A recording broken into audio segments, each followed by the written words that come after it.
오늘 보신 말씀은 사사기 9장인데요. 지난 시간 우리는 기드온의 아들 요담이 아비멜렉과 세겜 사람들에게 하는 얘기를 다루고 있었죠. 오늘은 그 얘기가 이어지게 됩니다. 자, 사사기 9장 16절부터 18절입니다. 이제 너희가 시작. 이제 너희가 아비멜렉을 세워 의로우냐? 이것이 여룻바알과 그의 집을 선대함이냐? 이것이 그의 손이 행한 대로 그에게 보답함이냐? 우리 아버지가 전에 죽음을 무릅쓰고 너희를 위하여 싸워 미디안의 손에서 너희를 건져냈거늘 너희가 오늘 일어나 우리 아버지의 집을 쳐서 그의 아들 70명을 한 바위 위에서 죽이고 그의 여종의 아들 아비멜렉이 너희 형제가 된다고 그를 세워 세겜 사람들 위에 삼았도다. 18절에 그의 여종의 아들 아비멜렉이 너희 형제가 된다고 그를 왕으로 삼았도다. 정의, 상식, 내 팽개치고 내 편이니까, 내 가족이니까, 내 친척이니까 무조건 편을 들고 감싼다. 참 이거 곤란한 일이죠. 그리고 참 불행한 일이지만은 우리가 살아가는 이 세상 가운데 이런 일은 너무 많은 거예요. 누가 봐도 잘못이거든요. 근데 내 편이라서 괜찮다는 거예요. 참 그런 걸 보면은 비애를 느낄 때가 많아요. 의리, 그런 것도 사실 생각해 보면은 정말 의리를 지켜야 되는 거는 기드온에 대해서잖아요. 기드온이 그렇게 자기들 위해서 생명 바쳐서 싸워줬으면은 아니 그걸 기억을 해야지. 근데 그걸 잊는 정도가 아니고 그 아들 70명을 한 바위 위에서 다 죽여버렸단 말이에요. 야, 이게 뭐 기가 막힌 거죠. 배은망덕도 이런 배은망덕이 없는 거예요. 그러니까 요담이 이제 말을 하는데 예언이 됩니다. 자, 19절부터 21절까지 갑니다. 만일 너희가 시작. 만일 너희가 오늘 여룻바알과 너희가 아비멜렉으로 말미암아 기뻐할 것이요 아비멜렉도 너희로 말미암아 기뻐하려니와 그렇지 아니하면 아비멜렉에서 불이 나와서 그들과 밀로의 집을 살릴 것이요 세겜 사람들과 밀로의 집에서도 불이 나와 아비멜렉을 살릴 것이니라 하고 요담이 그의 형제 아비멜렉 앞에서 도망하여 피해서 부엘로 가서 거기에 거주하니라. 이 요담의 예언은 불이 나올 거라는 거였어요. 20절에 아비멜렉에서 불이 나와서 너희 세겜 사람들의 집을 살릴 것이고 너희 세겜 사람들의 집에서도 불이 나와서 아비멜렉을 살릴 것이다. 자, 이게 무슨 얘기냐? 너희들이 지금 이렇게 짝짝꿍 됐지만은 언젠가 서로가 서로를 공격하고 서로를 죽이기 위해서 달려드는 그 일 일어나게 될 거야. 그렇게 말했어요. 그리고 이 말이 진짜 예언이 돼서 이루어지게 됩니다. 여러분, 악한 마음으로 오로지 이익을 위해서 뭉쳤습니까? 여러분, 거기서 뒤통수 치는 일 일어나는 거 너무 당연한 거예요. 정의가 없거든요. 상식도 없거든요. 신의도 없거든요. 그런데 뭐를 위해서만 뭉쳤어요? 이익을 위해서만. 그러니까 당연히 그 안에서는 배신이 일어나는 거예요. 전혀 이상한 게 아닌 거예요. 여러분, 혹시라도 살아가면서 누군가 나한테 그런 관계를 제안한다면은 절대 받아들이시면 안 되는 거예요. 그 죽으러 가는 거예요. 죽으러 가는 거. 하나님께서 갚으시는 일들이 있는데 악행을 하잖아요. 언젠가 그거 돌아옵니다. 그러나 반대로 또 선행을 하잖아요. 언젠가 그거 돌아와요. 이게 아주 신기한 일인데 하나님의 섭리의 패턴이에요. 악행을 했어요. 언젠가 그 뿌린 게 돌아오고요. 선행을 했어요. 언젠가 그 뿌린 게 자기한테 돌아오는 거예요.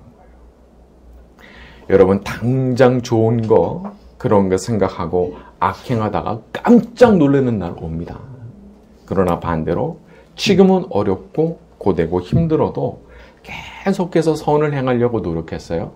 하나님께서 어느 날 깜짝 놀라는 결과를 주실 때가 이제 있는 거예요. 사사기 다음에 나오는 게 룻기죠. 거기 나오는 룻을 생각을 해보면은 그런 거예요. 참 슬픈 일입니다. 젊은 날에 남편을 떠나보내고 혼자 된 룻. 시어머니와 함께 너무 어려운 삶을 살아가지만 그 가난한 집, 너무 어려운 형편에 있는 그 시어머니를 버리지를 않고 끝까지 같이 하려는 그 신실함과 착함에 하나님께서 놀라운 축복을 내리시죠. 이 룻은 모압 여자예요. 이방인입니다. 근데 나중에 어떤 복을 얻어요?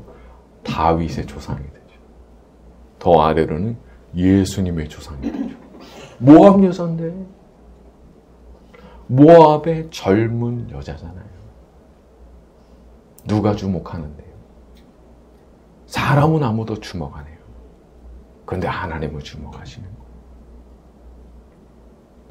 그러니까 그렇게 어려운 상황에서도 룻이 여전히 착하게 사는, 여전히 신실하게 사는 거, 그리고 신의를 지키고 어려운 처지에 있는 시므를 끝까지 버리지 않고 살았던 거. 우리 하나님께서 얼마나 예쁘게 보셨는지. 모압 여자지만 그 모습이 너무 예쁜 거예요. 이스라엘 안에서도 그런 모습 찾아보기 어려운데, 아니 이방 여자가 그런 모습을 보일 때 우리 하나님 너무 예쁘게 보신 것 같아요. 저와 여러분 모두가 우리 하나님 보실 때 너무 예쁘셨던 룻과 같은 그런 사람들이 되기를 바랍니다. 자, 우리 22절부터 24절까지 갑니다. 아비멜렉이 시작. 아비멜렉이 이스라엘을 다스린 지 3년에 하나님이 아비멜렉과 세겜 사람들 사이에 악한 영을 보내심에 세겜 사람들이 아비멜렉을 배반하였으니 이는 여룻바알의 아들 70명에게 저지른 포악한 일을 갚되 그들을 죽여 피 흘린 죄를 그들의 형제 아비멜렉과 아비멜렉의 손을 도와 그의 형제들을 죽이게 한 세겜 사람들에게로 돌아가게 하심이라. 어떤 악한 일이 촉발될 때 보면은요, 악령의 개입이 있을 때가 있어요. 23절, 하나님이 아비멜렉과 세겜 사람들 사이에 악한 영을 보내시니. 물론 하나님께서 이런 일을 자주 하시진 않아요. 그런데 하나님께서 아주 적극적으로 심판하실 때가 있거든요.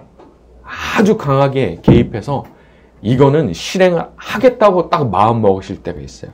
그런 때는 이런 게 가끔 나타나요. 참 이런 게 무서운 이유는 이런 사건을 촉발시킨 원인이 인간에게 있지 않다는 거예요. 영에 있는 거예요. 그러니까 인간적인 어떤 방법과 수단을 동원해도 이게 해결이 안 됩니다.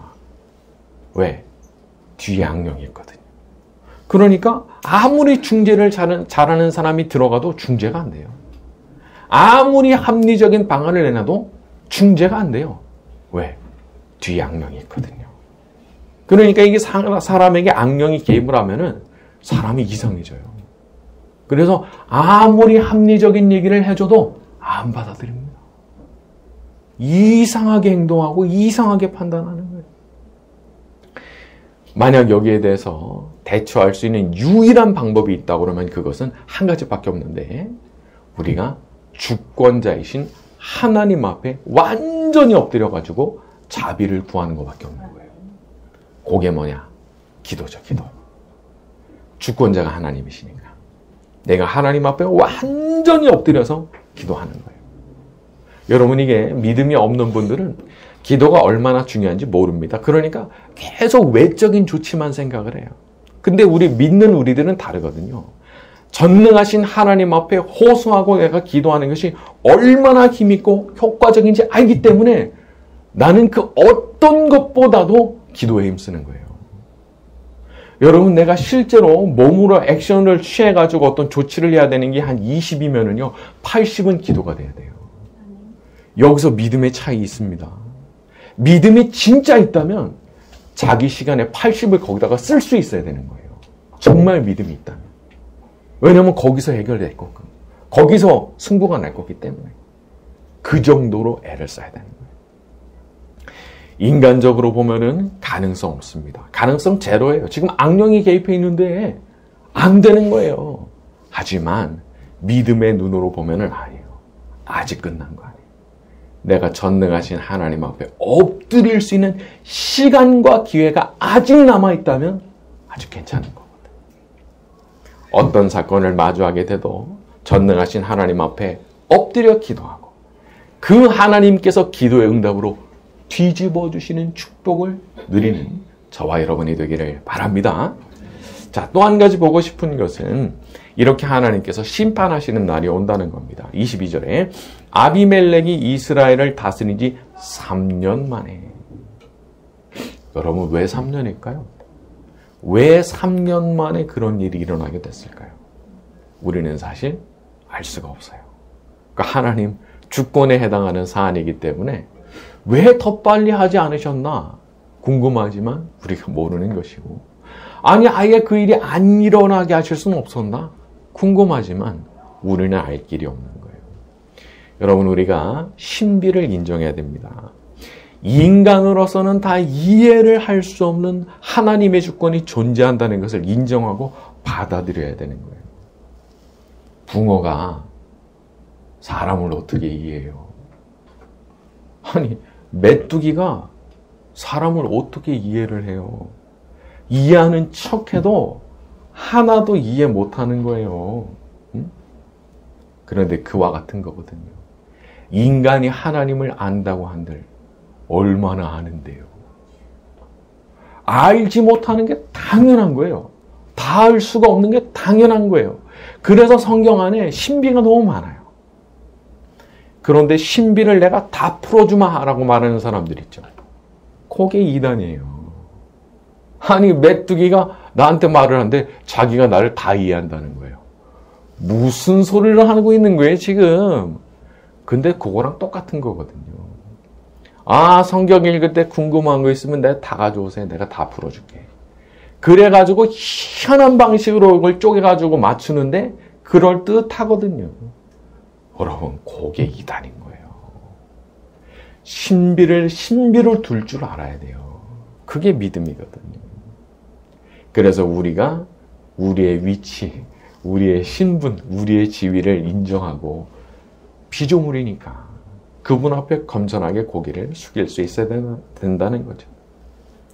자, 이렇게 아무튼 우리가 알 수 없는 하나님의 주권적 판단하심에 따라서 3년 만에 심판이 내려오게 되는데 그 이유가 뭐냐? 24절. 이는 여룻바알의 아들 70명에게 저지른 포악한 일을 갚되 피 흘린 죄를 아비멜렉과 세겜 사람들에게 돌아가게 하심이라. 참, 우리가 이런 걸 보면서 한편으로는 우리가 이런 악인들의 악행을 갚아주신다는 것에 대해서 그래도 우리가 위로받는 게 있는 거예요. 우리가 힘이 없어서 때로는 불의한 일을 당할 때가 있죠.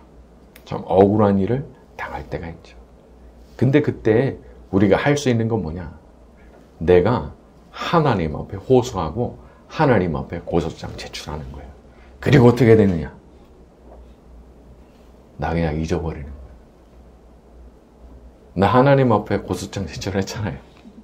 그러면 나 잊어버리고 사는 거예요. 여러분, 그걸 내가 자꾸 기억하면요, 불행해집니다. 내가 억울하게 당했던 거, 분노가 일어나는 그 일, 머릿속에 계속 듣고 산다. 자기가 말라 죽는 거예요. 그렇게 하면 안 되는 거예요. 그러니까 그런 일이 생각날 때마다 머리를 흔들고 이렇게 말해야 돼요. 나는 생각 안 해. 나 하나님께 다 맡겼어. 그러니까 나는 그냥 하나님께 주신 나의 하루를 그냥 기쁨과 감사로 살 거야. 나 다 맡겼으니까. 갚아주시는 거 하나님께서 알아서 갚아주실 거니까 나는 더 이상 생각 안 해. 그렇게 생각하고 사는 거예요. 여러분, 하나님께서 우리의 그런 믿음을 보실 때 얼마나 기뻐하시겠어요. 진짜 믿고 다 맡긴 거니까. 그리고 자기는 하나님을 즐거워하면서 그냥 주어진 하루하루를 기쁨과 감사로 살겠다는 거예요. 얼마나 예뻐요. 대개 사람들이 복수와 원한의 심정에 딱 사로잡히면 수십 년을 그걸 마음속에 품고 삽니다. 매일 고통당하는 거예요. 아침에 눈 떠서부터 그 생각 시작하니까. 이 고통에서 풀려날 일이 없는 거예요. 근데 정말 하나님을 믿는다면, 정말 갚아주시는 분을 믿는다면 나 그냥 맡기고 잊어버리는 거예요. 이렇게 살았던 유명한 사람 하나 있습니다. 다윗이죠. 다윗의 그 아름다운 찬송의 시편 언제 나온 거예요? 광야에서 나온 거예요. 광야에서 쫓길 때 나온 거예요. 사울 버젓이 살아있어요. 나에 대한 압박 계속 있어요. 그 압박을 제공하는 인간이 시퍼렇게 살아있어요. 그러나 나는 하나님 때문에 즐겁다는 거예요. 나는 하나님 때문에 감사한다는 거예요. 그 찬송의 시편이 거기서 나오고 생각해보면 너무 놀라운 거예요. 이 다윗의 믿음이 엄청난 거예요.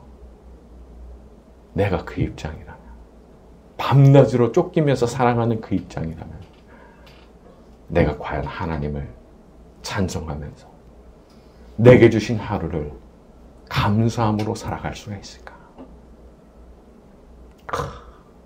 너무 다르구나. 그런 생각이 들었어요. 여러분, 우리도 그래야 되는 겁니다. 현실은 괴롭고 여전히 나를 불편하게 하는 게 있고 나를 짓누르는 압박이 있고 그 원인 제공자도 저기 있어요. 그렇지만 나는 그런 거 신경 쓰지 않기로 하는 거예요.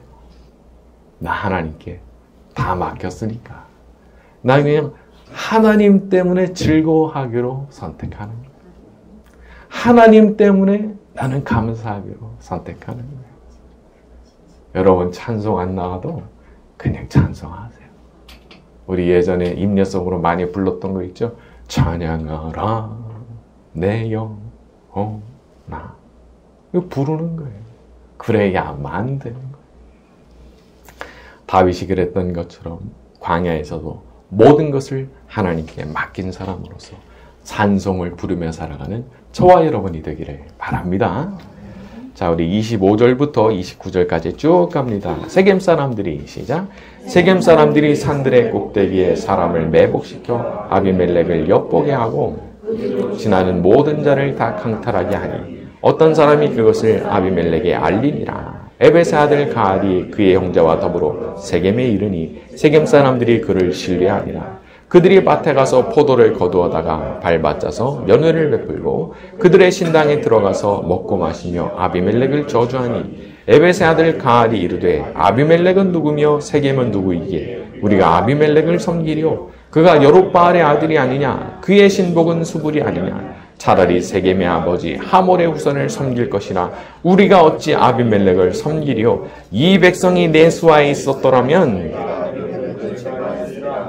아비멜렉에 이르되 나오라 하니라. 27절. 그들이 포도를 거두어다가 연회를 베풀고 먹고 마시며 아비멜렉을 저주하니. 말하자면 거나하게 취해가지고 그 자리에서 막 아비멜렉을 욕하는 잔치가 이제 벌어진 거예요. 뒷담화 이제 그런 거 시작된 거예요. 그때 이 에벳의 아들이었던 가알이 말합니다. 28절. 아비멜렉은 여룹바알의 아들 아니냐. 차라리 세겜의 아버지 하몰의 후손을 섬길 것이라. 누구에게요? 자기에게요. 내가 여기 있는데 내가 너희들하고 더 가깝잖아. 뭐하러 여룹바알의 아들을 그렇게 챙겨? 그렇게 말을 하는 거예요.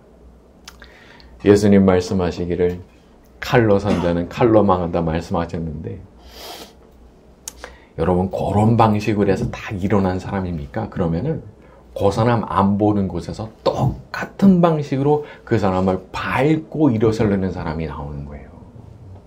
아비멜렉의 과거에 선동하는 말이랑 똑같잖아요. 똑같은 걸 하거든요. 그러니까 사람이 어떤 일을 이루기 위해서 잔꾀를 부리고 인간적인 술수를 사용해서 일을 성취하는 거는 지혜롭지 못한 거예요. 건물을 지었는데 비유하자면 철근이 하나도 안 들어갔어요. 그냥 볼 때는 벽돌이 이렇게 쌓여 있으니까 튼튼한 것 같지만 지진 일어나면 그냥 다 깔려 죽는 거예요. 떼죽음 당하는 거예요. 그러니까 그런 식의 성취를 하면 안 돼요. 그러나 반대로 하나님께서 그걸 성취해 주셨다. 다른 얘기가 됩니다. 다윗도 압살롬이 그렇게 위협적으로 그 자리를 흔들었죠. 요 녀석이 얼마나 간교하게 하는지 수년에 걸쳐가지고 사람들 마음 다 이렇게 훔쳐놓고 별짓 다 했잖아요.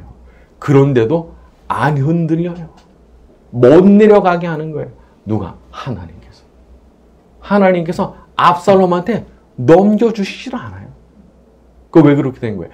하나님께서 올려두신 자리거든요. 다윗은 스스로가 잔깨 부려서 그 자리에 간 게 아니에요. 하나님께서 올려다 놓으신 거예요. 그렇기 때문에 흔들어도 이게 흔들리지가 않는 거예요. 끄집어 내리려 해도 끄집어 내려지지가 않는 거예요. 자, 여기에 바로 비결이 있는 거예요. 사람이 정말 안전하게 살아가는 거, 내가 보지 못하는 곳에서 무슨 일이 벌어나도 그게 결국 나한테 위협이 되지 못하게 하는 거 누구 손에 있어요? 하나님 손에 있는 거예요. 그러니까 하나님께서 갖다 놓으신 거기가 있으면은 난 안전한 거예요. 거기가 내 마음에 별로 안 들 수도 있어요. 그런데 중요한 건 뭐냐면 하나님께서 거기다 갖다 두셨으면 이유가 있는 거거든요. 거기가 제일 안전한 곳이기 때문에 갖다 두신 거거든요. 그러면 나도 안심할 수 있는 거예요.